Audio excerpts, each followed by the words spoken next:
Hey everyone, it's Joni Hollifield, your leadership coach. The question that we're answering today is, why is it that the person who used to be my top performer is now my bottom performer as a leader? I'm sure you've been there before.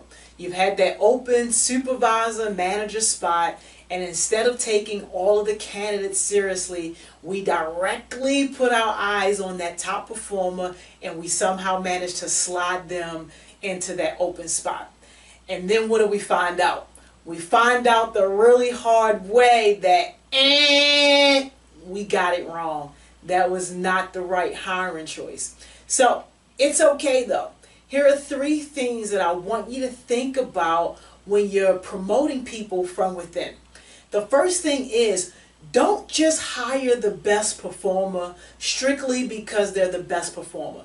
All right? You want to hire the best protector. The person who protects their personal integrity as well as the integrity of the business. You want to hire the person who protects their teammates. You want to hire the person who protects the culture. All right? So don't hire the best performer, hire your best protector. The second thing is, don't overstep your new manager's authority when they make those first few mistakes. Allow them to correct. Even if it's something that you notice, talk to them in private. Speak with them during a one-on-one and allow them to correct that behavior, to correct that situation.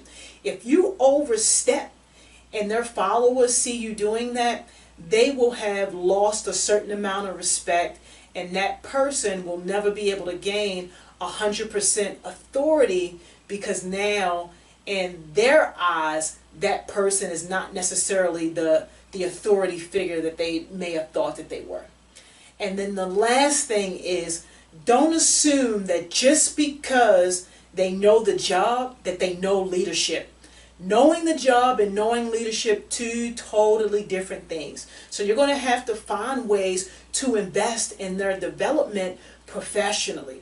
We often find out the really hard way that we have a lot of good people who are just bad leaders. And it's not because they want to be bad leaders, but it's because nobody ever really took the time to groom them as leaders. We just automatically assume that because they knew the job very well, that they would be able to teach others. And 9 times out of 10, it just doesn't work like that, because that best performer, that top performer, is so focused on just doing what they have to do in order for them to be successful that they lose sight and they get frustrated really easy when other people don't have that same focus and other people don't have that same drive. So it's just a matter of us developing them professionally so that we can teach them how to help others grow.